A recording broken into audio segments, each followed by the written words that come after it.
ഇപ്പോഴും നടക്കുന്നുണ്ടെങ്കിൽ ഒരു കുട്ടിയുടെ കാലെ പിടിച്ച് നിലത്തടിച്ച് കൊല്ലുന്നത് നമുക്ക് ഷൂട്ട് ചെയ്യാം. അത് ഇവിടെ സെൻസർ ചെയ്യാം. ഇതാണ് ചോദ്യം. ഈ ചോദ്യമാണ് എനിക്ക് മനസ്സിലാവുന്നത്. അതേ പറഞ്ഞു, ഇവിടെ നമുക്ക് നമ്മുടെ അവബോധവും നമ്മുടെ ബോധമില്ലായ്മയൊക്കെ കൂടി ഇവിടെ ആർക്കൊരു ധാരണയില്ലെന്നുള്ളതാണ്. തെലുങ്ക് പടങ്ങളോ തമിഴ് പടങ്ങളോ നമ്മളെക്കാൾ വയലൻസ് ആണ്. ഇപ്പം ആസിഡിൽ മുക്കി കൊല്ലുന്നു എന്നുള്ളത് ഇപ്പൊ മാർക്കോലല്ല കണ്ടത് ആദ്യം, അത് ജയിലുകളിൽ കണ്ടു. ഒരു ജാഗ്രതയൊക്കെ വേണം. അതുകൊണ്ടാണ് നമ്മളെപ്പോഴും പറയുന്നത്, നിങ്ങളൊരു ആന്റി വുമൺ ഡയലോഗ് എഴുതുമ്പോൾ ശ്രദ്ധിക്കോ, നിങ്ങളൊരു ആന്റി കാസ്റ്റ് എഴുതുമ്പോൾ ശ്രദ്ധിക്കോ. നമ്മൾ അത് പറഞ്ഞു കൊടുക്കേണ്ടി വരുന്നുണ്ട്. മാർക്കോയാണ് എല്ലാരും പറയുന്നത്. എന്നാ ആ നടന്റെ മാളികപ്പുറം കണ്ടിട്ടെന്താ പിന്നെ ശബരിമല പോകുന്നല്ലേ പറഞ്ഞത്? ശബരിമല എന്നാ പിന്നെ മറ്റൊരു ഭക്തിമാർഗത്തിൽ ഈ സമൂഹം അറിയാൻ മതിയായിരുന്നു. ഇന്നും നമ്മുടെ പൂമുഖത്ത് സോഫയിൽ ആരിയിരിക്കണം, വടക്കേപ്പുറത്ത് ആരിയിരിക്കണം എന്നൊക്കെ മലയാളി ഇപ്പോഴും തീരുമാനിച്ചു വെച്ചു. നമ്മുടെ സ്കൂളിൽ നിന്ന് രാഷ്ട്രീയം എടുത്തു കളഞ്ഞതിന് പ്രശ്നങ്ങളുണ്ട്. അത് വലിയ വിഷയമാണ്. ഇപ്പൊ അവരെ സംബന്ധിച്ച് പറയുമ്പോൾ വോട്ട് ചെയ്യാൻ വേണ്ട കുട്ടികള് രാഷ്ട്രീയമില്ല. ഈ സെൽഫ് റെസ്പെക്ട്, ജെന്റിൽനെസ് എന്ന് പറഞ്ഞ സാധനം ഉണ്ടല്ലോ, അത് സ്കൂളിങ്ങിൽ തുടങ്ങണം. 1ാം ക്ലാസ്സിൽ പരിപാടി തുടങ്ങണം. എന്നാലും 10ാം ക്ലാസ് 10 വർഷം കഴിഞ്ഞ് ഇതിന്റെ റിസൾട്ട് വരാൻ പോകുന്നു. നമ്മളിത് ചർച്ച ചെയ്താലൊന്നും നാളെ മാറാൻ പോകുന്നില്ല. 10 വർഷം കഴിഞ്ഞ് ഇതിന്റെ ഇമ്പാക്ട് വരാൻ പോകുന്നു. പക്ഷെ ആ തുടക്കം നമ്മൾ ഇപ്പം എടുക്കണം. ഒരു കുട്ടി സ്കൂളിൽ ചേർന്നു, നമ്മൾ കുട്ടി ഒരു 6 വയസ്സ് സ്കൂളിൽ ചേർത്ത് കഴിഞ്ഞാൽ ആ കുട്ടി +2 കഴിഞ്ഞിറങ്ങുമ്പോഴേക്കും അയാളൊരു ഡ്രഗ് അഡിക്റ്റ് ആയിരുന്നെങ്കിൽ അതിൻ്റെ ഉത്തരവാദിത്വം ശരിക്കും പറഞ്ഞാൽ പാരൻറ്റിനല്ല, ആ സ്കൂളിൻ്റെ മാനേജർ. പക്ഷെ നമ്മൾ അവരോട് ചോദിക്കുന്നേയില്ല.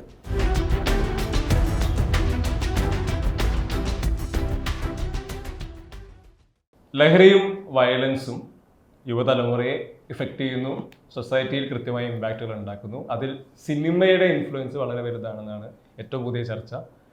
ആ ചർച്ചയിലുള്ള അഭിപ്രായങ്ങൾ പറയുവാനും കൂടെ സംബന്ധിക്കാനും ജോളി ചെറിയ AK സാജൻ, വെൽക്കം. ആദ്യം ചോദിക്കാനുള്ളത് വളരെ ഡയറക്റ്റ് ആൻഡ് സ്ട്രെയിറ്റ് ആയ ഒരു ക്വസ്റ്റ്യൻ ആണ്. സിനിമ ശരിക്ക് സൊസൈറ്റി ഇൻഫ്ലുവൻസ് ചെയ്യുന്നുണ്ടോ, ലൈക്ക് പോസിറ്റീവ് ഓർ നെഗറ്റീവ് വേ? എന്താ സിനിമ ഉറപ്പായിട്ടും ഇത്രയും വലിയ മീഡിയം എന്നുള്ള രീതിയിൽ സിനിമയ്ക്ക് സ്വാധീന ശക്തിയുണ്ട്.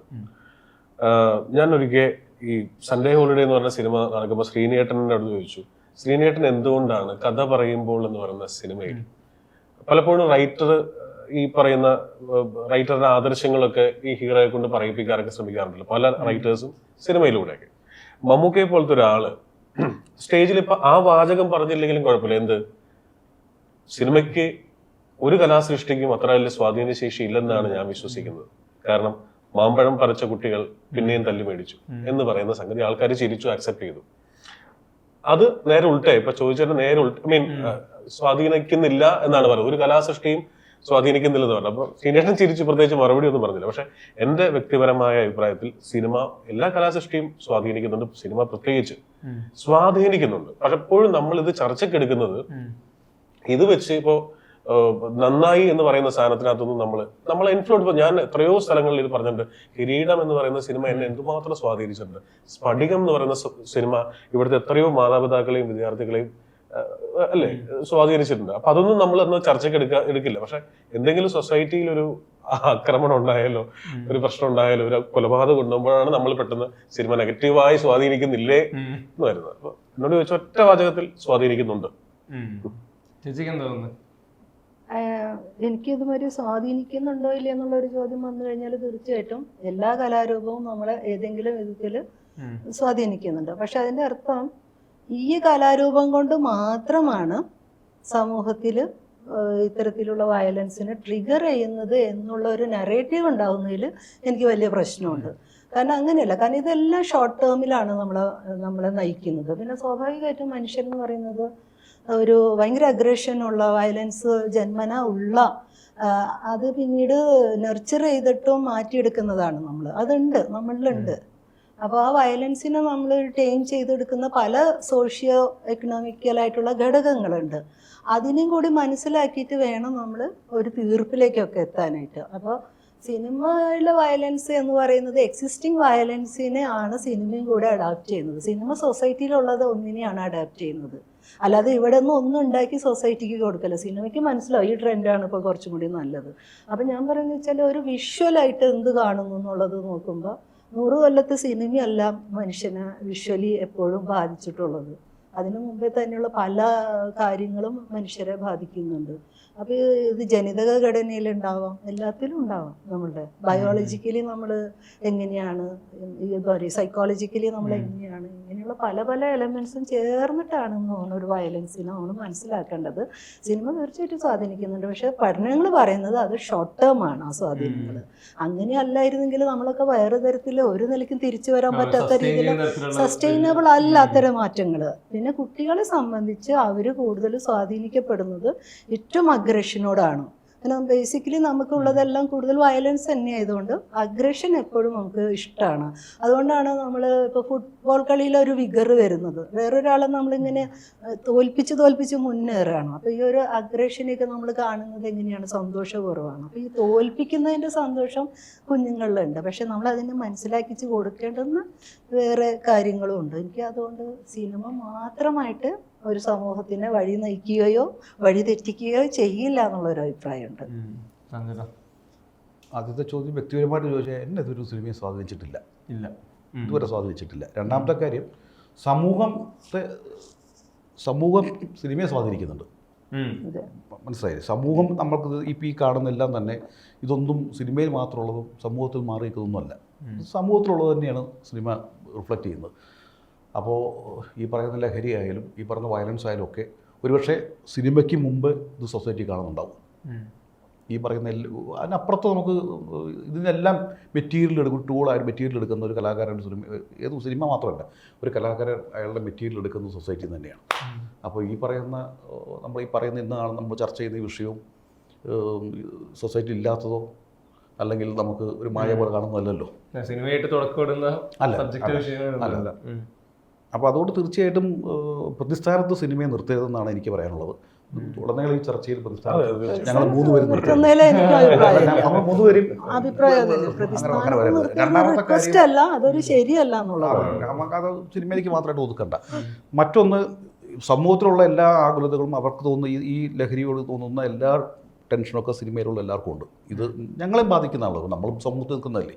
അപ്പോൾ ഈ പറയുന്ന നമ്മുടെ വീടുകളിലും നമ്മുടെ അയൽപ്പക്കങ്ങളിലൊക്കെ ഇത് കാണുമ്പോൾ നമുക്കുണ്ടാകുന്ന ടെൻഷൻ സമൂഹം നമ്മൾ മാറി നിൽക്കുന്നവരല്ല, നിരത്തിലുള്ളവരല്ലേ. അപ്പോൾ അതുകൊണ്ട് തീർച്ചയായിട്ടും ഈ ചർച്ച എന്തുകൊണ്ട് നല്ലതാണ്, തീർച്ചയായിട്ടും പ്രസക്തമായ വിഷയം തന്നെയാണ്.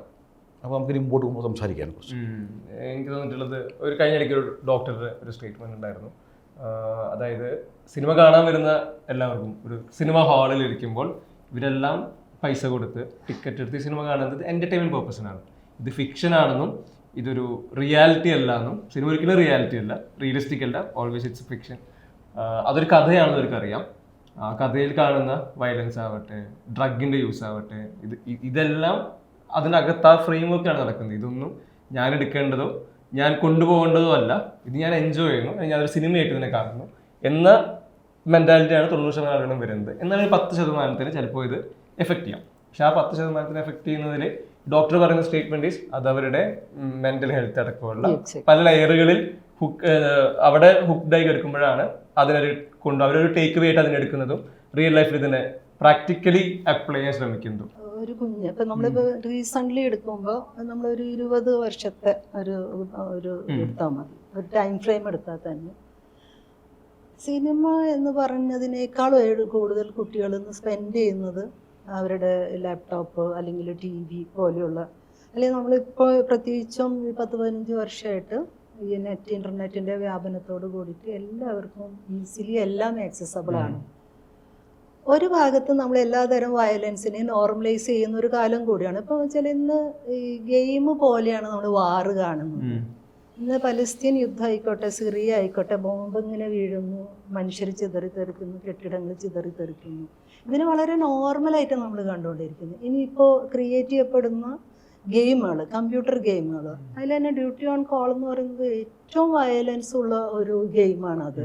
ഈ ഗെയിം 12 വയസ്സിനും 17 വയസ്സിനും ഇടയിൽ വരുന്ന ലോകത്തുള്ള ഈ ഇൻ്റർനെറ്റ് ആക്സസും ഒരു കമ്പ്യൂട്ടറുള്ള എല്ലാ കുഞ്ഞുങ്ങളും കളിക്കുന്നുണ്ട്. വേറെ ഒന്നും നമ്മുടെ ലൈഫ് സ്റ്റൈൽ മാറി, ന്യൂക്ലിയർ കുടുംബമായി, അച്ഛനമ്മയും ജോലി ചെയ്താൽ മാത്രം കുടുംബം പോറ്റാൻ പറ്റുന്നുള്ളൂ. അപ്പോൾ കുട്ടികൾക്ക് ക്വാളിറ്റി ടൈം ഇല്ലാത്തതിൻ്റെയും ആ ക്വാളിറ്റി ടൈം ഇല്ലെങ്കിൽ തന്നെയും ഉള്ള സമയങ്ങൾ അവരെ അക്കോമഡേറ്റ് ചെയ്യുന്നതിലൊക്കെ നമുക്ക് ഭയങ്കര പ്രശ്നങ്ങളുണ്ട്, പാരൻറ്റിങ്ങിൻ്റെ പ്രശ്നങ്ങളുണ്ട്. കാരണം ഒരു മൂന്നാലോക രാജ്യത്തിന്റെ മനുഷ്യർ എന്നുള്ള രീതിയിൽ നമുക്ക് ഇതൊന്നും മനസ്സിലായിട്ട് പോലുമില്ല. നമ്മളിങ്ങനെ ഒരു പാറ്റേൺ പിന്തുടരുക. കല്യാണം കഴിക്കുന്നു, കുട്ടികളുണ്ടാവുന്നു, ജീവിക്കുന്നു. അപ്പം ബഹുഭൂരിപക്ഷം വരുന്ന ഒരു രണ്ടറ്റം കൂട്ടിമുട്ടിക്കുന്നതിനിടയിൽ ഈ ക്വാളിറ്റി ലൈഫിനെ കുറിച്ചുള്ള ഡിസൈൻ ഒന്നുമില്ല. അതേസമയം ഇത്രയും വലിയ എക്സ്പോഷർ ഈ കുഞ്ഞുങ്ങൾക്ക് കിട്ടിക്കൊണ്ടിരിക്കുന്നുണ്ട്. ഇതിന് എവിടെയും ക്ലാരിറ്റി ഉണ്ടാക്കി കൊടുക്കാനും സ്കൂളിനോ റിലീജിയസ് ആയിട്ടുള്ള സ്ഥാപനങ്ങൾക്കോ ഒന്നുമില്ല. അവരിപ്പോഴും പഴയ ഫ്രെയിമിൽ നിൽക്കുക. അച്ചടക്കം അച്ചടക്കം അച്ചടക്കം. കുട്ടികൾക്ക് ആ അച്ചടക്കമല്ല ഇന്ന് വേണ്ടത്. കുട്ടികളെ സംബന്ധിച്ച് അവർക്ക് തന്നെ സ്പ്രോട്ട് ചെയ്യാൻ പറ്റണം. ഉള്ളിൽ ഇതിൻ്റെ ഒരു പ്രശ്നമായി പെട്ടെന്നൊരു ലോകം ഒന്ന് മാറിയിട്ടുണ്ട്. ഒരു 10-15 വർഷത്തിനുള്ളിൽ നമ്മളൊരു കംപ്ലീറ്റ് തകിടം മാറി. പക്ഷേ ആ മാറ്റത്തിനനുസരിച്ചുള്ള മറ്റു കാര്യം ഇപ്പം മതപരമായി നോക്കിയാലും വിദ്യാഭ്യാസം നമ്മുടെ സിലബസ് ഒക്കെ ഇപ്പോഴും പഴയ രീതിയിൽ തന്നെയാണ് പോകുന്നത്. അതിൽ തന്നെയാണ് പോകുന്നത്. ഇപ്പം അതിൻ്റെ ഗുണപാഠ കഥകളിൽ തന്നെയാണ് നമ്മൾ പോയിക്കൊണ്ടിരിക്കുന്നത്. അപ്പം മതവും രാഷ്ട്രീയവും നമ്മുടെ വിദ്യാഭ്യാസത്തിലൊക്കെ സമൂലമായ മാറ്റം സിലബസുകളിലൊക്കെ മാറിയ പറ്റും. ഇപ്പം നമ്മൾ ഇപ്പോഴും ചെറിയ ചെറിയ കാര്യങ്ങളിലെ തർക്കങ്ങളാണ് നടക്കുന്നത്. ഇപ്പോൾ ഒരു കുട്ടി, ഞാൻ നേരത്തെ പറഞ്ഞുകൊണ്ടിരുന്ന ഒരു കുട്ടി സ്കൂളിൽ ചെന്നു, നമ്മൾ കുട്ടിയെ ഒരു 6 വയസ്സ് സ്കൂളിൽ ചേർത്ത് കഴിഞ്ഞാൽ ആ കുട്ടി +2 കഴിഞ്ഞിറങ്ങുമ്പോഴേക്കും അയാളൊരു ഡ്രഗ് അഡിക്റ്റ് ആയിരുന്നെങ്കിൽ അതിൻ്റെ ഉത്തരവാദിത്വം ശരിക്കും പറഞ്ഞാൽ പാരൻറ്റിനല്ല, ആ സ്കൂളിലെ മാനേജർ. പക്ഷെ നമ്മൾ അവരോട് ചോദിക്കുന്നേ ഇല്ല. ഉണ്ടോ? ചോദിക്കുന്നില്ല. അങ്ങനെ സ്കൂൾ മാനേജ്മെൻറ്റ് നമ്മൾ ഇപ്പോൾ ഈ ചർച്ചയിൽ തന്നെ നമ്മളിപ്പോൾ സിനിമ ആ ഒരു ഇതിൽ നിന്നാണ് എടുക്കുന്നത്. നിങ്ങൾ എപ്പോഴെങ്കിലും മാധ്യമങ്ങൾ സ്കൂൾ മാനേജ്മെൻറ്റ് ചോദിച്ചിട്ടുണ്ടോ ഈ കുട്ടികൾ ഇങ്ങനെ ആവുന്നതിൻ്റെ കാരണം? ഞാൻ എൻ്റെ കുട്ടിയെ സ്കൂളിൽ ചേർക്കുന്നത് എൻ്റെ പൂർവ്വ വിശ്വാസത്തോടെ ആ കുട്ടി നന്നായി വരും എന്നുള്ള ഒരു നല്ല പ്രൊഡക്റ്റായി വരും എന്നുള്ളതാണ്. പക്ഷെ അവൻ ഒരു അഡിക്റ്റായി പോവുകയും അല്ലെങ്കിൽ ഒരു കൊലപാതകയായി പോവുകയോ ഒരു ക്രിമിനലായി മാറുമെങ്കിൽ അതിൻ്റെ പരിപൂർണ്ണത്വം പാരൻ്റ് മാത്രമല്ല, ഈ ടീച്ചിങ്ങിനുണ്ടല്ലോ ഇല്ലേ? അപ്പോൾ ഒരിക്കൽ പോലും ഒരു സബ്ജക്റ്റാണ്, ഒരു നഷ്ടപരിഹാരം പോലും പാരന്റ് ചോദിച്ചിട്ടില്ല. അപ്പം എവിടെയൊക്കെ മാറ്റം പറഞ്ഞു നമ്മൾ കാണുന്ന ഇപ്പം നമ്മുടെ രാഷ്ട്രീയം, ഞാൻ പേരൊന്നും കക്ഷി രാഷ്ട്രീയമൊന്നുമല്ല, അതിൻ്റെ അതിപ്രസരത്തിൽ കിടക്കുന്ന. അപ്പം മൊത്തത്തിൽ ഇത് നമ്മൾ ഡിജിറ്റൽ ഇന്ത്യയൊക്കെ ആയി, പക്ഷേ അതനുസരിച്ചിട്ടുള്ള മാറ്റം ആന്തരികമായി നമുക്ക് മാറാൻ പറ്റിയിട്ടില്ല. അപ്പോൾ ആ മാറ്റം മീഡിയകളിലും നമ്മുടെ ഈ പറയുന്ന വിദ്യാഭ്യാസ നയങ്ങളിലും കലയിലും രാഷ്ട്രീയത്തിലും എല്ലാം മാറേണ്ടിയിരിക്കുന്നു. ചിലപ്പോൾ പക്ഷേ 10-15 വർഷം കൊണ്ട് ആ മാറ്റം ചിലപ്പോൾ ഉൾക്കൊള്ളാൻ പറ്റുമായിരിക്കും. അതാണ് പ്രതീക്ഷ. ഞാൻ എറണാകുളത്ത് മരട് എന്ന് പറയുന്ന സ്ഥലത്ത് 400-500 കുടുംബങ്ങൾ ഒറ്റയടിക്ക് പടക്കം പൊട്ടുന്ന പോലെ 10 നിമിഷം കൊണ്ട് ഒരാളുടെ ജീവിതത്തിലെ കംപ്ലീറ്റ് സമ്പാദ്യവും സ്വപ്നങ്ങളും ഒക്കെ ഇങ്ങനെ തകർന്നു വീഴുന്ന കാഴ്ച ഇവിടുത്തെ എല്ലാ മാധ്യമങ്ങളും റിപ്പോർട്ട് ചെയ്തു. ഞാൻ വിശ്വസിക്കുന്നില്ല അത് കാണാൻ വേണ്ടി നിന്നിരുന്ന ഒരു വലിയ സമൂഹം ഉണ്ടല്ലോ, അതിന് ചുറ്റും ഫിസിക്കലി അവിടെ പ്രസന്റ് ആയിരുന്നവർ. അത് കൂടാതെ ആ സമയം നോക്കി ചാനൽ വെച്ചുകൊണ്ടിരുന്ന നമ്മളടക്കമുള്ള എല്ലാവരും ലൈവ് ഒരു ലഹരിയും കഴിച്ചിട്ടല്ലോ നമ്മൾ നിന്നത്. ലഹരി കഴിച്ചിട്ടാണ് അന്ന് TV കാണുന്നത്. ലഹരി കഴിച്ചിട്ടില്ല അവിടെ ഉണ്ടായിരുന്ന 10,000-കണക്കിന് ആൾക്കാർ വന്നത്. ഹോട്ടൽ റൂമുകൾ ലൈവ് കാണാൻ വേണ്ടി വില കൂട്ടി വിറ്റു അതിന് ചുറ്റുമുള്ള ഹോട്ടലുകൾ. ആലോചിച്ച് വേണം, ഒരു ലഹരിയും കഴിച്ചിട്ടില്ല. സഞ്ജയൻ പറഞ്ഞ പോലെ എന്തോ ഒരു പൈശാചികമായ ഒരു മാറ്റം കഴിഞ്ഞ 15 വർഷം കൊണ്ട് നമുക്ക് സംഭവിച്ചിട്ടുണ്ട്. ഒരു ലഹരിയും കഴിക്കാതെയാണ് ഒരുത്തന്റെ കുടുംബം തകരുന്നത്, ഒരുത്തൻ ശിഥിലമായി പോകുന്നത്. നമ്മൾ ഇങ്ങനെ എന്റർടൈൻമെന്റ് തടയാൻ പോലും നമ്മളാരും ശ്രമിച്ചില്ല എന്നുള്ളതാണ്. ആലോചിക്കണം, അന്നത്തെ ക്ലിപ്പിംഗ്, ഇപ്പൊ ഇതൊരു ന്യൂസ് ചാനൽ ആയതുകൊണ്ട് അന്നത്തെ ക്ലിപ്പിംഗ് നോക്കി അറിയാൻ പറ്റും. കൈയടിക്കാൻ ആൾക്കാർ ആർപ്പ് വിളിക്കാണ് വീഴുമ്പോ. പടക്കം തൃശ്ശൂർ പൂരത്തിന് പടക്കം പൊട്ടുമ്പോൾ കാണാൻ അമിട്ട് മുകളിൽ പല കളറിൽ പൊട്ടുമ്പോ ആ വികാരമായിരുന്നു ഒരുത്തിന്റെ കുടുംബം തകരുമ്പോൾ നമ്മൾ കണ്ടത്. അതേ പറഞ്ഞു. അപ്പൊ ഡ്രഗ്സ് മാത്രമല്ല, എന്തോ ഇവിടെ മലയാളിക്ക് പ്രത്യേകിച്ചെന്ന് ഞാൻ വേണമെങ്കിൽ പറയും. എന്തും പറയാം, എന്തും ചെയ്യാം, എന്തും ചിന്തിക്കാം എന്നുള്ളൊരു അവസ്ഥയിൽ ഈ വയലാർ പണ്ട് ഈ മനസ്സൊരു മാന്ത്രിക കുതിരയായി പായുന്നു മനുഷ്യൻ കാണാത്ത പാതകളിൽ എന്ന് എഴുതിയത് വളരെ എസ്തെറ്റിക്കലി ഒരു പോയമായിട്ടാണ്. പക്ഷെ അതിനേക്കാൾ എത്രയോ മടങ്ങ് കാര്യം മാറിപ്പോയെന്നുള്ളതാണ്. ഇപ്പൊ സജ്ജനം പറഞ്ഞ പോലെ ഇതൊരിക്കലും ഒരു വീട്ടിന് നമ്മൾ സ്കൂളിനോട് ചോദിച്ചാൽ നേരെ പാരന്റ്സിനെ കുറ്റം പറയും, പാരന്റ്സിനോട് ചോദിച്ചാൽ പറയും കൂട്ടുകാരെ കുറ്റം പറയും, പിന്നെ ചോദിച്ചാൽ പറയും സ്കൂളിനെ കുറ്റം പറയും. ഇത് എവിടെ തുടങ്ങട്ടെ? നമ്മൾ എന്തുകൊണ്ടാണ് നമ്മളിപ്പോ ഈ മെട്രോയ്ക്ക് വേണ്ടി പാലം പണിയാൻ വേണ്ടിയിട്ട് ലാൻഡ് എക്വയർ ചെയ്യുന്നു, ഹൈവേ വീതി കൂട്ടാൻ വേണ്ടി നമ്മൾ ഒരിക്കലും ഈ ഭരിക്കുന്ന മന്ത്രിമാർക്ക് സ്പീഡിൽ പോകാൻ വേണ്ടിയിട്ടല്ല. 10 വർഷം കഴിഞ്ഞിട്ടുള്ള ഒരു ജനറേഷൻ ഇവിടെ വരുന്നുണ്ട്, അവർക്ക് വേണ്ടിയിട്ടാണ് നമ്മൾ ഇത് ചെയ്യുന്നത്. ആ വികാരം സ്കൂളിങ്ങിൽ തുടങ്ങണമെന്നാണ് ഞാൻ പറയുന്നത്. ഈ സെൽഫ് റെസ്പെക്ട്, ജെന്റിൽനെസ് എന്ന് പറഞ്ഞ സാധനം ഉണ്ടല്ലോ, അത് സ്കൂളിങ്ങിൽ തുടങ്ങണം. 1-ാം ക്ലാസ്സിൽ പരിപാടി തുടങ്ങണം. എന്നാലും 10-ാം ക്ലാസ് 10 വർഷം കഴിഞ്ഞ് ഇതിന്റെ റിസൾട്ട് വരാൻ പോകുന്നു. നമ്മളിത് ചർച്ച ചെയ്താലൊന്നും നാളെ മാറാൻ പോകുന്നില്ല. 10 വർഷം കഴിഞ്ഞ് ഇതിന്റെ ഇമ്പാക്ട് വരാൻ പോകുന്നു. പക്ഷെ ആ തുടക്കം നമ്മൾ ഇപ്പൊ എടുക്കണം. പക്ഷെ നമ്മുടെ നിർഭാഗ്യവശാൽ മനുഷ്യന്റെ, മലയാളിയുടെ പ്രശ്നം എന്ന് വെച്ച് കഴിഞ്ഞാൽ, ഇന്ന് കുത്തിയ കലാപൻ മണി പറഞ്ഞ പോലെ ATM-ന്റെ കാല കുത്തിയ അപ്പ കിട്ടും, നമുക്ക് ഇപ്പൊ നട്ടാ നാളെ കായ് പറയും, അത് നടക്കില്ല. ഇപ്പൊ 1-ാം ക്ലാസ്സിൽ തുടങ്ങിയാൽ 10 വർഷം കഴിയുമ്പോൾ ഒരുപക്ഷെ ശരിയായിരിക്കും. അല്ലെങ്കിൽ ഈ പറഞ്ഞ പോലെ കേരളം എന്താ പറയാ, തിരുവല്ല സൈഡിലേക്ക് നമ്മൾ പോയി കാണുന്ന പോലെ ഓസ്ട്രേലിയയിൽ പോയും വരുന്നില്ല, അമേരിക്കയിൽ പോയും തിരിച്ചു വരുന്നില്ല, അയർലൻഡിൽ പോയും തിരിച്ചു വരുന്നേ ഇല്ല. എല്ലാവരും കുറെ പേര് പറ്റുന്നവരൊക്കെ ദുബായി പോയി സെറ്റിൽ ആവുന്നു. എന്താ അവിടെ ഈ കൂട്ടക്കൊലയ്ക്ക് ഇതേ മനുഷ്യന്മാർ അവിടെ ഉണ്ടല്ലോ, അവിടെ നമ്മൾ ഇത് കേൾക്കാത്ത ഈ 5 പേരെ തലക്കടിച്ച് കൊന്നു എന്ന വാർത്ത അവിടെ എന്താ കേൾക്കാത്തത്? അവിടെ സംഭവിക്കുന്നില്ല. കാരണം നിയമത്തിന് എന്താണ് നിയമം എന്നുള്ള ബോധവൽക്കരണം അവിടെ നടന്നിട്ടുണ്ട്. എനിക്ക് ഇതെല്ലാം പറയുമ്പോഴേ ഈ എംപതി എന്നുള്ളത് ഇപ്പോൾ കഴിഞ്ഞ കാലയളവിലെ ഈ സംഭവിച്ചിട്ടുള്ള ക്രൈമുകളെല്ലാം നോക്കുമ്പോൾ ഈ 20 വയസ്സ് പ്രായത്തിന് താഴെ വരുന്നവരുടെ എണ്ണം ഭയങ്കര കൂടുതലാണ്. ഈ പറയുന്ന ക്രൈമുകളിലെല്ലാം എംപതി ഭയങ്കരമായിട്ട് ഇല്ലാതാവുന്ന പോലെ, അല്ലെങ്കിൽ എംപതിനെ നൗറിഷിക്കുന്ന തരത്തിലുള്ള സപ്പോർട്ട് സിസ്റ്റം, ഓറിയന്റേഷൻ ഒന്നും ഇല്ലാത്തവരെ തോന്നിയിട്ടുണ്ട്. അതും ഒരു പ്രശ്നമല്ല ശരിക്കും ഈ പറഞ്ഞ ഫൗണ്ടേഷൻ ഫോം ചെയ്യുന്നതിൽ. നമ്മള് കാര്യം നോക്കുമ്പോഴേ നമ്മള് ഇത് ആരെയാണ് നമ്മൾ മാതൃകയാക്കേണ്ടത് എന്നുള്ളതാണ്. അപ്പോൾ കൂടുതൽ പവർ ഹോൾഡ് ചെയ്യുന്ന ആളുകളെയാണ് നമ്മൾ നോക്കുക. നമ്മളെപ്പോഴും ഏറ്റവും ഉയർന്ന ആളുകളെ സമൂഹത്തിൻ്റെ മേലെത്തട്ടിൽ ആളുകളുടെ ജീവിതം, സ്റ്റൈല്, അവർ വായതോർക്കുന്നതിനൊക്കെയാണ് കുട്ടികൾ കൗതുകപൂർവ്വം, ക്യൂരിയോസിറ്റി ഏറ്റവും കൂടുതലുള്ള ഒരു സമയമാണ്. അപ്പം നിങ്ങളെ പൊളിറ്റിക്കലൈസ് ചെയ്യുക എന്നുള്ളതാണ് നമ്മൾ ബേസിക്കലി പറഞ്ഞുകൊണ്ടിരിക്കുന്നത്. ഈ രാഷ്ട്രീയവൽക്കരണം നടക്കണമെങ്കിൽ നല്ല രാഷ്ട്രീയ മാതൃകകൾ ഉണ്ടാവണം. ഇന്ന് നമ്മുടെ കുട്ടികൾ മനസ്സിലാക്കുന്നത് ഏറ്റവും അധികാരമുള്ള ആളുകളുടെ കൂടെ നിന്ന് കഴിഞ്ഞാൽ എന്ത് തോന്നിയസം കഴിഞ്ഞാലും നമുക്ക് രക്ഷപ്പെടാം. ഇത്തരത്തിലുള്ള രാഷ്ട്രീയ മാതൃകകൾ നിലനിൽക്കുന്നിടത്ത് കുട്ടികൾ മാത്രം ശരിയാവണം എന്നുള്ള ഒരു ചർച്ചയിലേക്ക് നമ്മൾ പോവുകയാണ്. ഇത് എന്താണ് നിൽക്കുന്നതെന്നുള്ളതാണ്. നിങ്ങൾക്ക് എന്ത് തോന്നിയ ദിവസം ചെയ്തോളൂ. ഇപ്പം നമ്മൾ നോക്കുമ്പോൾ ഈ മനുഷ്യാവകാശ ധ്വംസനങ്ങൾ, ഏറ്റവും നല്ല ഒരു ഭരണഘടന, ലോകത്തിൽ വെച്ച് ഏറ്റവും നല്ല ഭരണഘടനയുള്ള ഒരു രാജ്യത്ത് ഇരുന്നിട്ട് ഏറ്റവും അടിസ്ഥാന ജനവിഭാഗങ്ങളുടെ ഒരു ബുൾഡോസർ കൾച്ചർ, പൊളിറ്റിക്കൽ കൾച്ചർ നടക്കുന്നു, ഏറ്റവും കൂടുതൽ മനുഷ്യാവകാശ ലംഘനങ്ങൾ നടക്കുന്നു. ഇതൊന്നും ഒരിക്കലും ചോദ്യം ചെയ്യപ്പെടുന്നില്ല. ഇതിനെതിരെ ഒരു തരത്തിലുള്ള പ്രതിരോധം ഉണ്ടാവുന്നില്ല. രാഷ്ട്രീയത അപ്പൊ രാഷ്ട്രീയ പ്രവർത്തനം തന്നെ അരാഷ്ട്രീയതയുടെ ഉത്തമ മാതൃകകളായി മാറുമ്പോൾ കുഞ്ഞുങ്ങൾ മാത്രം എങ്ങനെ വഴിമാറി ചിന്തിക്കണം?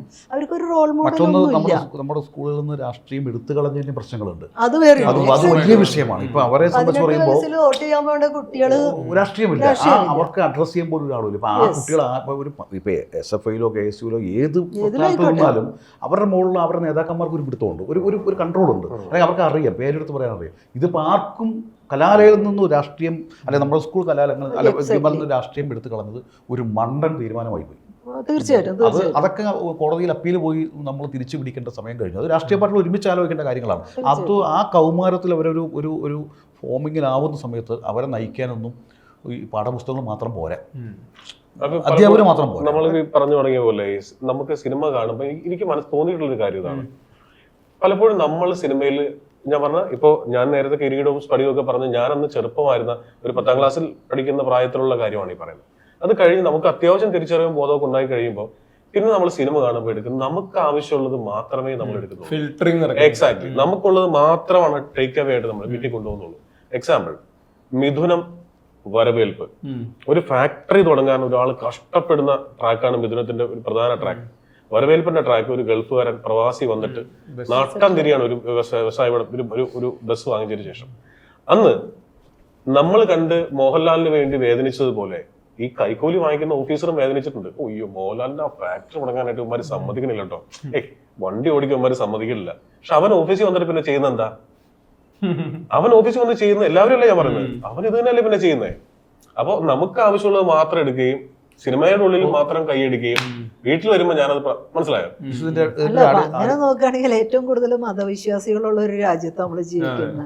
ഈ വായിക്കുന്നത് എല്ലാം കാരുണ്യത്തെ കുറിച്ചും സാഹോദര്യത്തെ കുറിച്ചും സ്നേഹത്തെ കുറിച്ചും. വിശ്വാസികൾ മാത്രം നേരെയായാൽ മതിയല്ലോ, നേരെയായാൽ മതിയല്ലോ, ഒരു ക്രൈം പറയുമ്പോൾ സ്വാധീനിക്കുക. രണ്ടാമത്തെ കാര്യം, അടിസ്ഥാനപരമായി നമ്മൾ നോക്കുമ്പോൾ നമ്മുടെ ഒരു കേരളത്തിന്റെ, നമുക്ക് കേരളം പറയാം, അത്ര വലിയ സാമ്പത്തികമായ ഒരു സുരക്ഷിതത്വം തലമുറയായിട്ട് ഇവിടെ ഉണ്ടായിട്ടില്ല. നമ്മൾ ഈ പറയുന്ന ഈ വലിയ ഒരു 2 തലമുറ മുന്നോട്ട് പോയി കഴിഞ്ഞാൽ ഇവർ പക്ഷേ ദാരിദ്ര്യത്തിൽ നടന്ന ആൾക്കാരായിരിക്കാം. അപ്പോൾ ഈ ഗൾഫിൽ നിന്ന് തുറന്നു കിട്ടിയ ഒരു സാധ്യതകളും മറ്റു സാധ്യതകളും ഒന്നുകൊണ്ട് ഒരു ഇടത്തരക്കാരൻ ഇപ്പോൾ ഒന്ന് സമ്പന്നനായി എന്നുള്ളൂ. പക്ഷെ അവൻ്റെ DNA ഈ അരക്ഷ്യാവസ്ഥയുണ്ട്. ഇന്നല്ലെങ്കിൽ നാളെ ഞാൻ വീണ്ടും തകർന്നു പോകുമോ എന്നൊരു ഭയം അവൻ്റെ ഉള്ളിൽ. അതുകൊണ്ടാണ് ഈ കൈക്കൂലി ഈ എത്ര സ്വത്ത് സമ്പാദിച്ചാലും മതിയാവാതെ വരുന്നതും, എൻ്റെ കുടുംബം സേഫാക്കണം, എൻ്റെ കുടുംബത്തെ സുരക്ഷിതമാക്കണം എന്നുള്ള ചിന്തകളും ഈ സ്വാർത്ഥതയൊക്കെ തുടങ്ങുന്ന അവിടെ നിന്നാണ്. ഇത് നമ്മൾ പിൽക്കാലത്ത് നമ്മുടെ ഒരു വേരുകൾ തന്നെ ഇത് പ്രശ്നമാണ് അതൊക്കെ. പക്ഷെ അതൊക്കെ തിരുത്തപ്പെടുകയും വേണം. നമ്മുടെ പുതിയ വിദ്യാഭ്യാസ നയം കൊണ്ട് അതൊക്കെ നമ്മളെ മാറ്റിയെടുക്കാവുന്നുള്ളൂ. നമുക്ക് നമ്മളെ തന്നെ മാറ്റിയെടുക്കാമെന്ന് പറയുന്ന പോലെ. പക്ഷേ സിനിമ എന്ന് പറയുന്നത്, ഞാൻ നേരത്തെ പറഞ്ഞ ഒരു കല കണ്ടിട്ട് അല്ലെങ്കിൽ സിനിമ കണ്ടുകൊണ്ടോ അല്ലെങ്കിൽ മറ്റൊരു നോവൽ വായിച്ചുകൊണ്ടോ ഒരു കഥ വായിച്ചുകൊണ്ടോ എന്നാൽ പിന്നെ ഇങ്ങനെ അങ്ങ് ആവാം എന്ന് പറയുകയാണെങ്കിൽ ബൈബിളും ഖുറാനും രാമായണം മാത്രം മതിയായിരുന്നു ഇവിടെ എല്ലാവരും ഏറ്റവും കൂടുതൽ ശ്രദ്ധിച്ച് വായിച്ചുകൊണ്ടിരിക്കുന്ന ലക്ഷക്കണക്കിന് ആൾക്കാർ വായിച്ചിരിക്കുന്ന ആൾക്കാരാണ്. അപ്പോൾ അതല്ല അതിൻ്റെ ഇതെന്ന് പറയുന്നത്. എനിക്ക് ഇതിലിപ്പോ ഈ പറയുന്ന ഇൻസെക്യൂരിറ്റീസ് ആളുകളുടെ, ഈ ചേച്ചി പറഞ്ഞ പോലെ കുട്ടികളെ നമ്മൾ എവിടെ നിന്ന് ഹെൽപ്പ് ചെയ്ത് തുടങ്ങണം എന്നുള്ളൊരു, ജിസ് പറഞ്ഞ പോലെ 1ാം ക്ലാസ് മുതൽ ഒരു 10 വർഷത്തെ ഒരു പ്രോസസ്സ് ആയിരിക്കാം ചിലപ്പോൾ അതിനൊരു സൊല്യൂഷൻ എന്ന് പറയുന്നത്. ഇതിലുള്ള എനിക്ക് തോന്നിയിട്ടുള്ളത് ഈ പ്രിവിലേജ് കിട്ടുക എന്നുള്ളത് ഇതുവരെ ഏറ്റവും കോറായിട്ടുള്ള ഇവർ ഡീഡായി മാറുന്നുണ്ടല്ലോ. ഇത് പക്ഷേ എന്താണ് ആ പ്രിവിലേജ് എന്നുള്ളതാണ്.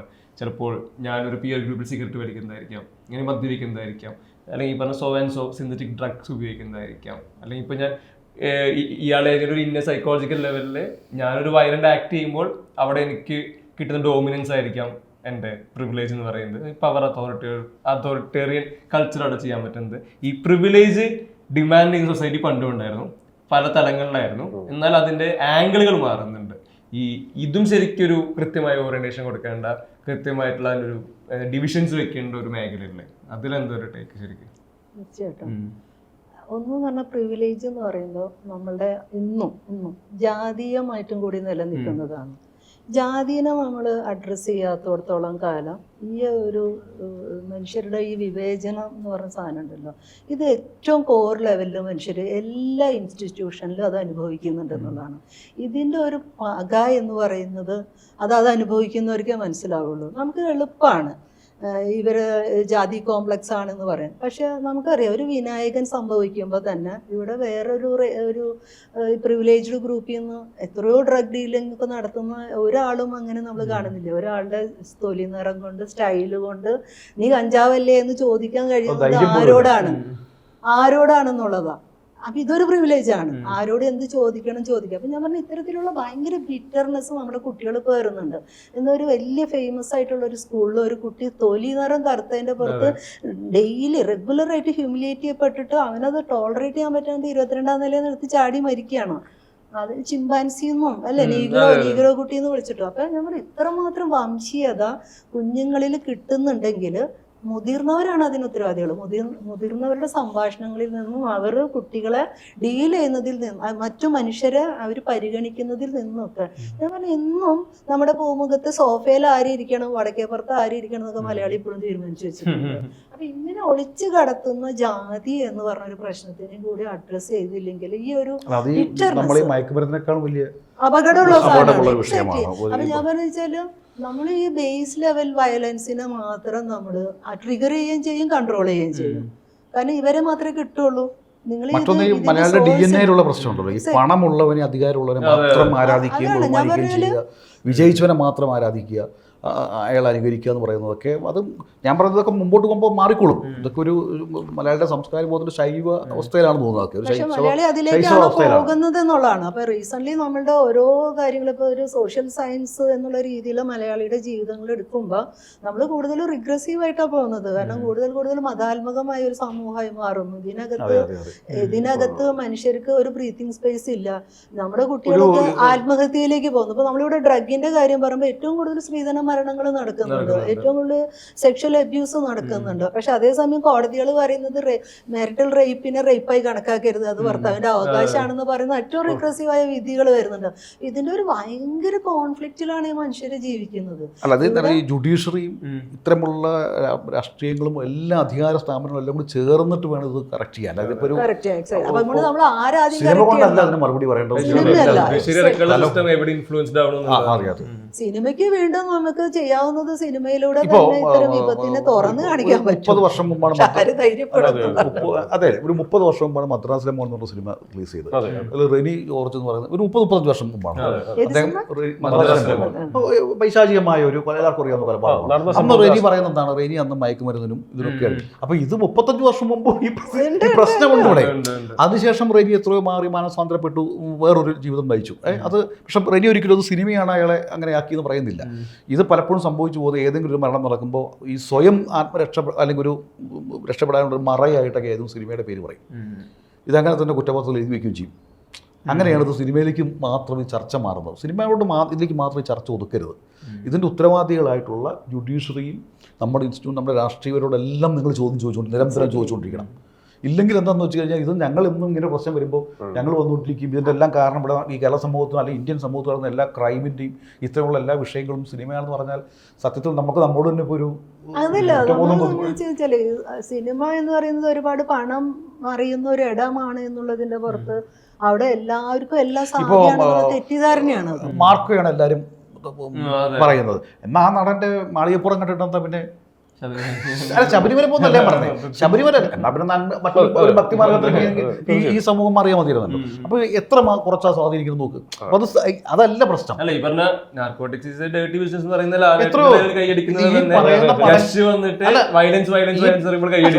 പറയുന്ന പടങ്ങളിലും ഒരു വില്ലൻ തന്നെയാണ് കൊല്ലപ്പെടുന്നത്. അത്യധികമായി നഷ്ടപ്പെടുന്നു, ഇല്ലാതായ്മൊന്നും തിന്മയെന്ന് പറഞ്ഞ് നമ്മൾ വിശ്വസിക്കുന്ന ഈ നമ്മുടെ ആ സോക്കോൾ കാര്യങ്ങളെ തന്നെയല്ലേ നശിപ്പിക്കുന്നത്. അപ്പോൾ അത് മനസ്സിലാക്കാൻ ബുദ്ധിയില്ലാത്തല്ലോ പ്രേക്ഷകൻ എന്ന് പറയുന്നത്. പക്ഷെ അതൊന്നും അല്ല അതൊരു സംഭവം. നമ്മുടെ കുടുംബങ്ങളിൽ ഒരു നിരാശ ബാധിച്ചിട്ടുണ്ട്. അതിന്റെ ഉത്തരം പറയണം സിനിമാക്കാരനല്ല, ഒരു സുരക്ഷിത ഇല്ലായ്മ രാഷ്ട്രീയപരമായും സാമ്പത്തികപരമായും ഒരു വല്ലാത്തൊരു കൾച്ചറൊക്കെ അവൻ വല്ലാണ്ട് ഒറ്റപ്പെട്ടുകൊണ്ടിരിക്കുന്നു. എല്ലാവരും കൂട്ടം കൂടി ജീവിക്കുന്നുണ്ടെങ്കിലും എല്ലാവരും ഒറ്റപ്പെട്ടുകൊണ്ടിരിക്കുകയാണ് സ്വയം ഓരോ ദിവസം നമുക്ക് നമ്മളെ തന്നെ തോന്നിപ്പിച്ചുകൊണ്ടിരിക്കുകയാണ്. അപ്പം ഒരുപക്ഷെ വൃദ്ധരെ സഹിക്കാൻ നമുക്ക് സാധിക്കുന്നില്ല, നമ്മുടെ വീട്ടിലെ പ്രായമുള്ള അച്ഛനമ്മയും സഹിക്കാൻ പറ്റുന്നില്ല, കുട്ടികളെ സഹിക്കാൻ പറ്റുന്നില്ല. വളരെ വലിയ ഒരു അപ്പം അതൊക്കെ ഞാൻ പറയുന്ന ഒരു ടോട്ടൽ ഒരു വല്ലാത്ത രീതിയിലേക്കുള്ള നമ്മൾ ഒരു സൈക്കോളജിക്കൽ ഷിഫ്റ്റ് നടക്കണം നമ്മുടെ ഉള്ളിൽ. അതിന് നമ്മൾ എത്ര പരിമിതി സിനിമയ്ക്ക് എന്ത് ചെയ്യാൻ പറ്റും? അല്ല, ഇപ്പം ഈ മാർക്കോ പറഞ്ഞോണ്ടെങ്കിൽ ചോദിക്കാനുള്ളത്, മാർക്കോ പോലൊരു സിനിമ വരുന്നു. Cinema entirely build on violence ആണ്, വയലൻസ് ആക്ടുകളിലാണ്. അതിൻ്റെ ഹീറോയുടെ ഹീറോയിസം പോയിന്റ് ഔട്ട് ചെയ്യുന്നതും ഫീച്ചർ ചെയ്യുന്നതും സ്ക്രീനിൽ. അത് 18+ കാറ്റഗറിയിൽ A സർട്ടിഫിക്കറ്റ് വരുന്ന സിനിമയാണ്. പക്ഷെ ആ സിനിമ കണ്ട കുട്ടികളുണ്ട് അവിടെ പലരും ഈ 18 വയസ്സ് താഴെയുള്ളവരാണ് ഈ സിനിമ കണ്ടിട്ടുള്ളത്. അവിടെ നമ്മുടെ സിസ്റ്റത്തിന്റെ പ്രശ്നങ്ങളുണ്ട്. ആരകത്ത് കയറ്റണം, അകത്ത് അതെ, അതിന് OTT വരുമ്പോൾ അവർ ഓപ്പൺ ടു മൊബൈലിൽ കാണാമല്ലോ, ഒരു തരത്തിലും പ്രശ്നങ്ങൾ വരുന്നില്ല. ഇത് ഈ സിനിമ കാണാൻ പോകുന്ന കുട്ടികളുടെ സെലിബ്രേഷൻ, പലതരം റീഡുകൾ വിഷ്വലായി വരുന്നു. സിനിമയിലെ പ്രധാന കഥാപാത്രം ചെയ്ത് ഉണ്ണിമൂന്നടക്കം ഷെയർ ചെയ്യുന്ന സിറ്റുവേഷനുകൾ വരുന്നുണ്ട്. ഈ സിനിമയുടെ ഇൻഫ്ലുവൻസ് ഏത് തരത്തിൽ ഇതിനെ എഫക്ട് ചെയ്യാന്ന് നോക്കുമ്പോഴേ കുട്ടികൾ കൈയടിക്കുന്നത്, വിസിലടിക്കുന്നത്, സംസാരിക്കുന്നത് മാർക്കോയെ കുറിച്ചാണ്, അല്ലെങ്കിൽ അതിലെ വയലന്റ് ആക്ടുകളെ കുറിച്ചാണ്, അത് വാട്സ്ആപ്പ് സ്റ്റേറ്റസുകളാണ്. ഇതിനോട് ആഡ് ഓൺ ചെയ്യാനുള്ളത്, കഴിഞ്ഞ കുറച്ച് കാലമായിട്ട് ഈ ഇൻസ്റ്റാഗ്രാം റീലുകളിലൊക്കെ ട്രെൻഡിങ് ആണ്. പീക്കി ബ്ലൈൻഡേഴ്സ് എന്ന സീരീസിൽ തോമസ് ഷെൽബി സിഗരറ്റ് വലിച്ച് നടക്കുന്ന ഒരു ഷോട്ട്. ആ ഷോട്ട് പലതരത്തിലുള്ള ബാക്ക്ഗ്രൗണ്ട് സ്കോർ വെച്ച് അതിന്നും സ്റ്റോറി ഇടുന്ന വാട്സ്ആപ്പ് സ്റ്റേറ്റസ് ആളുകൾ ഇപ്പോഴും ഉണ്ട്. ഹീറോ വർഷിപ്പ് എന്ന് പറയുന്നത് എല്ലാ കാലത്തും ഉണ്ട്. അപ്പൊ അവിടെയാണ് നമുക്ക് ഈ പ്രശ്നം. ഈ ഹീറോ വർഷിപ്പ് ഉള്ള ഒരു സ്ഥലത്ത് എവിടെ ഉണ്ട് അത്. അപ്പൊ ഈ ഹീറോയുടെ നെറേറ്റീവ് ആരുടെ പക്ഷത്ത് നിന്നിട്ട് ആയിരിക്കണം എന്നുള്ള ജാഗ്രത സിനിമക്കാർ കാണിക്കേണ്ടത് തന്നെയാണ്. അതിലൊരു തർക്കമില്ല. നമുക്കിതിപ്പോ ഇങ്ങനെ വളരെ സിംപ്ലി നമുക്ക് നമ്മുടെ സമൂഹത്തിനോട് ഉത്തരവാദിത്തമില്ലാത്ത പോലെ സമൂഹത്തിൽ നിലനിൽക്കുന്ന വയലൻസ് ആണ്, ഞങ്ങൾ അത് തന്നെ അതിലേക്ക് റിഫ്ലക്ട് ചെയ്യണുള്ളൂ എന്ന് പറഞ്ഞ് കൈയൊഴിയേണ്ട കാര്യങ്ങളുമല്ല. അപ്പൊ നമ്മളെ പെർസ്പെക്റ്റീവ്, ഒരു സിനിമ മേക്കറുടെ പെർസ്പെക്റ്റീവ് ആരുടെ നെറേറ്റീവിലാണ് നിൽക്കുന്നത്, അത് ആരിലേക്കാണ് എത്തിക്കുന്നത് എന്നുള്ള ഒരു ജാഗ്രതയൊക്കെ വേണം. അതുകൊണ്ടാണ് നമ്മളെപ്പോഴും പറയുന്നത്, നിങ്ങളൊരു ആന്റി വുമൺ ഡയലോഗ് എഴുതുമ്പോൾ ശ്രദ്ധിക്കുമോ, നിങ്ങളൊരു ആന്റി കാസ്റ്റ് എഴുതുമ്പോൾ ശ്രദ്ധിക്കുമോ. നമ്മൾ അത് പറഞ്ഞു കൊടുക്കേണ്ടി വരുന്നുണ്ട്. കാരണം നമ്മളും കൂടി റെക്ടിഫൈ ചെയ്ത് നമ്മളൊരു കറുത്ത് തടിച്ച സ്ത്രീ ഒരു സിനിമയിൽ വളരെ പച്ചയ്ക്കാണ് പറയുന്നത്. അത് അന്ന് അങ്ങനെ സോഷ്യൽ മീഡിയയിൽ ആ ഡിസ്കഷൻ വന്നതുകൊണ്ട് നാളെ മേലൊക്കെ ഒരാൾ ഇനി അത് എഴുതുമ്പോൾ ശ്രദ്ധിക്കും, ഇങ്ങനെ കറുത്ത് തടിച്ച ഒരു പെണ്ണിനെയാണോ നീക്ക് പ്രേമിച്ച, ഇവളെ പ്രേമിച്ചാൽ നിന്നെ അടിക്കണം എന്ന് പറയുന്ന ഒരു പോലീസുകാരനെ നമ്മൾ ആഘോഷിച്ചു ഒരു സിനിമയിൽ. അപ്പൊ ഞാൻ പറയുന്നത് വെച്ചാൽ അതിന്റെ ഒരു വംശീയതയും അതിന്റെ ഒരു എന്താ പറയണ്ട ഒരു തടിച്ച മനുഷ്യരോടുള്ള നമ്മുടെ ഒരു അവേർഷനെ ഒക്കെയാണ് നമ്മൾ പറയുന്നത്. അപ്പൊ ഈ സോക്കോൾഡ് ബ്യൂട്ടി കൺസെപ്റ്റിലുള്ള മനുഷ്യന്മാർക്ക് കിട്ടുന്ന ഈ പ്രിവിലേജ് എവിടെ നിന്നാണെന്നുള്ളതാണ്. ഈ ബോധം ഇൻഫ്ലിക്ട് ചെയ്യുന്നുണ്ട്, അത് കുട്ടികൾക്ക് കൊടുക്കുന്നുണ്ട്. പറഞ്ഞ പോലെ നമുക്ക് എന്ത് കാണിക്കണം എന്ത് കാണിക്കണ്ട എന്നുള്ളതിനെ കുറിച്ച് കൃത്യമായ ഒരു ധാരണ ഈ പറഞ്ഞ പോലെ ഇപ്പൊ സോക്കോൾഡ് ആയിട്ടുള്ള ആളുകൾ ഇത് നേരത്തെ പറഞ്ഞ ഈ പ്രശ്നം വർണ്ണം, ജാതി അല്ലെങ്കിൽ സാമ്പത്തികമല്ല. മനുഷ്യർ ആദ്യം പല തട്ടിൽ കിടക്കുമ്പോൾ മിഡിലും ലോയിലും ഹൈയിലും ഒക്കെ തന്നെ ഈ വിഷയമുണ്ട്. ഉണ്ട്. കുടിലും ഈ വിഷയമുണ്ട്, കൊട്ടാരത്തിലും ഈ വിഷയം കിടപ്പുണ്ട്. ഇത് മനുഷ്യൻ്റെ മൊത്തത്തിലുള്ളൊരു മൃഗീയമായിട്ടുള്ളൊരു കാര്യങ്ങൾ. പിന്നെ നേരത്തെ പറഞ്ഞ വിഷയം എന്ന് പറഞ്ഞാൽ നമ്മൾക്കൊരു ഇപ്പോൾ ഞാനും ജിസുമൊക്കെ സിനിമയുടെ ഒരു ഫിലിം മേക്കർ നിലയ്ക്ക് നമ്മൾ മത്സരിക്കുക, ഒരു മത്സരത്തിലൊക്കെത്താണ് കിടക്കുന്നത്. നമുക്ക് നേരത്തെ പറഞ്ഞാൽ ഒഴിഞ്ഞു മാറാൻ പറ്റില്ല. ഇപ്പോൾ OTT എന്ന് പറയുന്ന അല്ല ഈ പറഞ്ഞ വെബ് സീരീസുകളൊക്കെ ആഗോള തലത്തിലുള്ള ക്വാളിറ്റിയിൽ വന്ന് നിൽക്കുമ്പോൾ നമ്മൾ വീണ്ടും മുടപാട് സിനിമയായിട്ട് ഇറങ്ങിയാൽ ഇതിന് കാശ് മുടക്കുന്നവൻ്റെ അവസ്ഥ അല്ലെങ്കിൽ നമ്മൾ ചെയ്യാതിരിക്കണം അല്ലേ? അപ്പം ഇതിൻ്റെ അകത്ത് ഇപ്പം ഇതിൻ്റെ ദർശന രീതി മാറി. അവിടെ ഇപ്പോഴും ഒരു ചോയ്സ് എന്നുള്ള ആസ്പെക്ട് കൂടി ഇല്ലേ? ഞാനൊരു വയലൻസ് ഈ സിനിമയുടെ പ്രധാന ഘടകമായിട്ട് വെക്കുന്നുണ്ട്. എന്ത് മാത്രം കാണിക്കാം, എന്ത് മാത്രം കാണിക്കാം. ഇത് ഞാൻ മാത്രം ഞാൻ പറഞ്ഞ ഇതിന് ഞാൻ നേരത്തെ പറഞ്ഞ മത്സരം എന്ന് പറഞ്ഞതാണ്. ഇപ്പം നിങ്ങളൊരു ഇപ്പം ഞാനൊരു മത്സര രംഗത്തേക്ക് ഇറങ്ങുമ്പോൾ മുമ്പിൽ ഒരു സിനിമ അതുപോലെ കാണിച്ചു കഴിഞ്ഞു. ഇനി എനിക്ക് പോയിട്ട് പണ്ട് വയലൻസ് കാണിച്ചിരുന്നത് എങ്ങനെയാണ്? ഒരാളുടെ ഫേസിലായിരിക്കും. നമ്മളൊരാളെ കൊല്ലുമ്പോൾ അയാളുടെ റിയാക്ഷനിലാണ് നമ്മൾ കട്ട് ചെയ്യുന്നത്. ഈ കത്തിയുടെതിലേക്കോ ഹോസ്റ്റിലേക്കോ ചോരയിലേക്കോ ഒന്നും. ഇപ്പം ഇതാ ഇവിടെ ഒരു സിനിമയിൽ എവിടെ വയലൻസ് ഉള്ളത്? ആ കണ്ണൻ്റെ വയലൻസാണ്.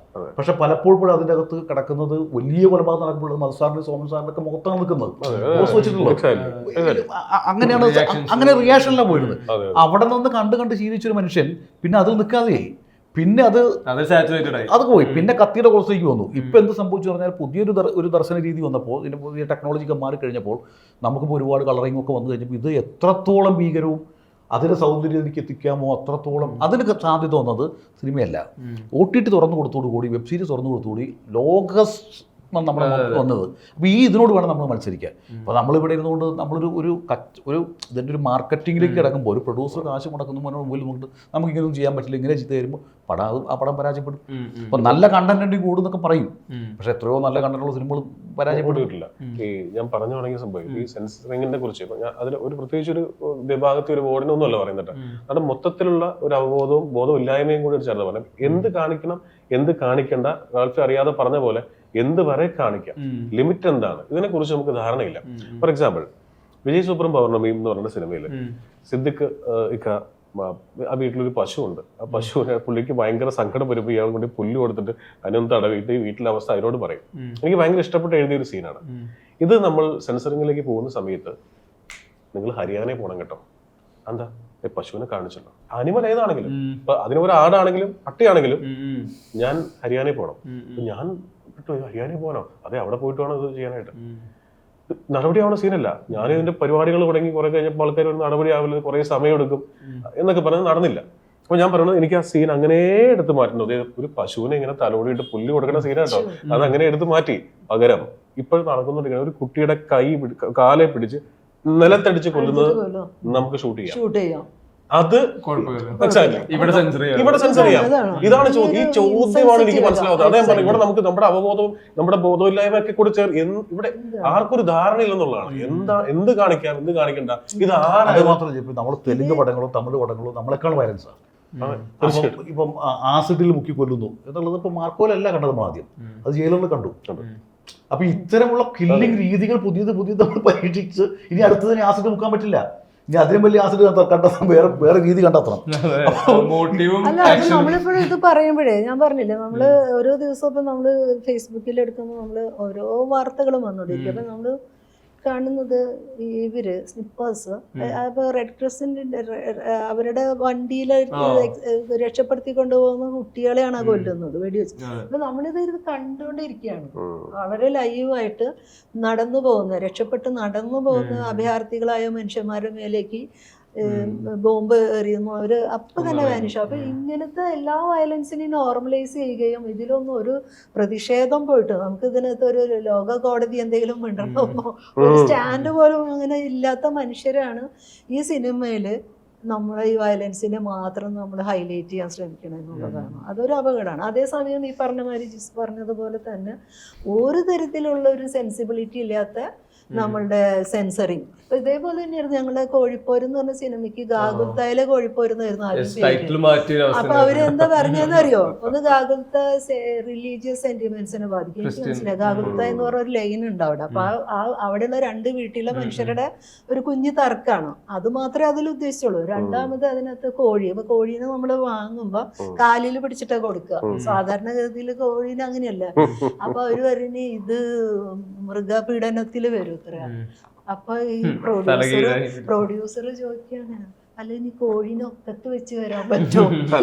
അതിന്റെ ഒരു വലിയ പ്രശസ്തമായ ഒരു അപ്പൊ ഇത്തരത്തിൽ ഇൻസെൻസിറ്റീവ് ആ സിനിമയുടെ കോമഡി അറിയാലോ അല്ലേ? അതായത് സണ്ടക്കോഴി എന്ന് പറഞ്ഞ സിനിമയിൽ ഈ കോഴിപ്പോര് പരിപാടി ആ സിനിമ തന്നെ ലാസ്റ്റ് ഇത് സെൻസറിങ് ചെല്ലുമ്പോ ഇവരേതേ ചോദ്യം കോഴി അല്ല കോഴി ഹെൽത്തി ആയിരുന്നോ? അപ്പൊ കോഴി ഹെൽത്തി ആയിരുന്നു. അത് കോഴി എവിടെ?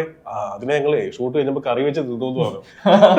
അതിന് പ്രശ്നമില്ല, ആ കോഴി കോഴി നമുക്ക് കറി വെച്ച് തിന്നാം. ലോജിക് ഇല്ലാത്ത സെൻസറിങ് ആണ്. സാഞ്ചേട്ടൻ ഈ പറഞ്ഞ വയലൻസ് പറഞ്ഞ സിനിമ ചെയ്യുന്നു. സാത്താൻ എന്ന് പറഞ്ഞ ക്യാരക്ടർ അയാൾ ഈ പറഞ്ഞ ബ്ലേഡ് തുപ്പുന്നത്, ആസിഡ് ഒഴിക്കുന്നത്, ഈ അല്ല അതിൽ 10-40 ഷോട്ടുകൾ കട്ട് ചെയ്ത് മാറ്റുകയും അവസാനം അത് നമ്മൾ കാണുന്ന വേർഷന് മുന്നേ കട്ട് ചെയ്ത് കളഞ്ഞു. രണ്ടാമത് റിവേഴ്സ് കമ്പറ്റിക്ക് പോയി. അവസാനം സ്റ്റോപ്പ് വയലൻസ് എഴുതേണ്ടി വന്നു. വയലൻസിന് പകരം സ്റ്റോപ്പ്. രണ്ടാമത്തെ കാര്യം ഇപ്പൊ പ്രശ്നം എന്ന് വെച്ചാൽ ഒന്ന് ഈ നമ്മുടെ സാറ്റലൈറ്റുകൾ ഇപ്പോൾ പ്രൊഡ്യൂസേഴ്സിന് വലിയ താല്പര്യമുള്ള കാര്യമല്ല. താല്പര്യം അതിന്റെ ആവശ്യമില്ല. അപ്പം അവർക്ക് ഈ സെൻസറിങ് സർട്ടിഫിക്കറ്റേ വേണ്ട. അപ്പൊ നമ്മുടെ ഈ ഇടക്കാലം ഈ സാറ്റലൈറ്റ് വന്നപ്പോഴാണ് എയിലോട്ട് പോകാൻ പറ്റില്ല. എടുത്ത് അവരെടുക്കില്ല. ഇപ്പൊ എന്ന് പറഞ്ഞൊരു വിഷയമല്ല. അപ്പം OTT-കാർക്ക് ആയാലും കുഴപ്പമില്ല, ഇനി അതിന് മുകളിൽ എത്ര ഡബിൾ ആയാലും അവർക്ക് കുഴപ്പമില്ല. അവരെ സംബന്ധിച്ച് അതൊരു അപ്പം ഞാൻ പറയും തുറന്നു കിട്ടിയ ജാലം നമുക്ക് ഇപ്പം ഇത്തരമുള്ള ആഗോള ഭീമന്മാർ നമ്മുടെ കമ്പോളത്തേക്ക് വന്ന് ഇറങ്ങുമ്പോൾ ഉണ്ടാകുന്ന വലിയ പ്രശ്നങ്ങളാണ് അത്, അല്ലേ? വേറൊന്നും എനിക്ക് തോന്നിയിട്ടുള്ളത് നമ്മുടെ ഈ റിജിഡ് മോറൽ സങ്കല്പങ്ങൾ കാരണം നമ്മൾ വയലൻസിനെ നമ്മൾ എൻഡോഴ്സ് ചെയ്യാൻ നോക്കിയാണ്. നമുക്ക് സ്നേഹിക്കുന്നതും കാമിക്കുന്നതാണ് പ്രശ്നം. അപ്പൊ നമ്മളെ സിനിമയിൽ റിയൽ ആയിട്ട് ഇത്തരം സ്നേഹം, പ്രണയം, സെക്സ് ഒന്നും ഇപ്പോഴും കാണിക്കാൻ പറ്റില്ല. ഭയങ്കര ഒഫൻസീവ് ആണ് അത്.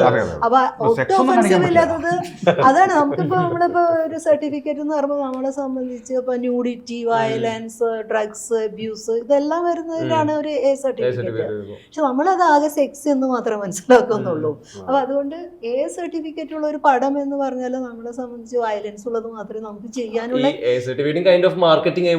മാർക്കറ്റ്. അപ്പൊ പക്ഷെ മലയാളിയെ സംബന്ധിച്ച് മലയാളിയുടെ ഈ ഇമോഷണൽ ക്രൈസിസ് എന്ന് പറയുന്നത് അവന്റെ യഥാർത്ഥ പ്രശ്നങ്ങളെ ആവിഷ്കരിക്കാനുള്ള ഒരു വിഷനോ ലാംഗ്വേജോ അവന് ധൈര്യപ്പെടുന്നില്ല. ഉണ്ട്, എല്ലാവർക്കും ഇതൊക്കെ ഉള്ളിലുണ്ട്.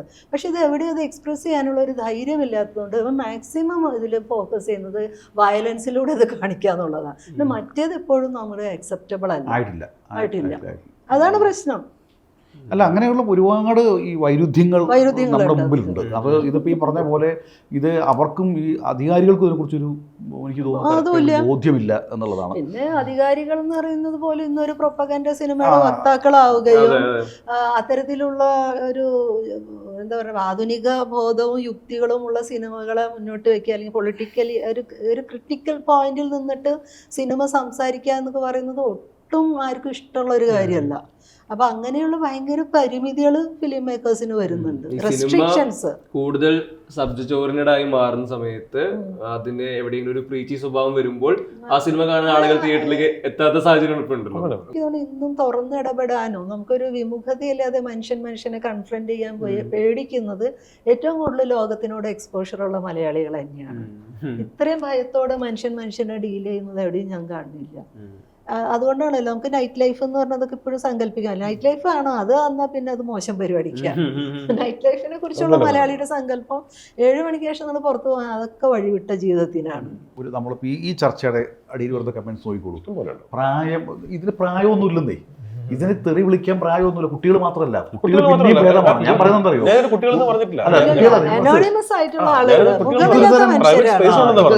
ഇതൊരു സംഭവം എന്ന് പറഞ്ഞാൽ കുട്ടികൾ പിന്നെയും നമുക്ക് ശരികളാണ്. കാരണം എന്താ അറിയോ, അവർ നമ്മളെ പലപ്പോഴും തിരുത്തുന്നുണ്ട്. ഇപ്പം എൻ്റെ വീട്ടിൽ എൻ്റെ മക്കൾ എന്നെ ഒരുപാട് തിരുത്തുന്നുണ്ട്. ഞാൻ എൻ്റെ പാരമ്പര്യമായ രീതിയിൽ പോകുന്ന എൻ്റെതായ ചില അഴുക്കുകളുണ്ടല്ലോ, ഞാൻ ശീലിച്ചത് എൻ്റെ ശരീരത്തിൽ എൻ്റെ ആത്മാവ് പലപ്പോഴും അത് പുറത്തു വരും. ഇപ്പം ഞാൻ എൻ്റെ ഭാര്യയോട് സംസാരിക്കുന്നത്, എൻ്റെ മക്കളും ഇത് അവരാ തിരുത്തുന്നത് അങ്ങനെ പറയാം. അപ്പോൾ ഞാനൊരു തിരിച്ചറിവാണ് ഇത്.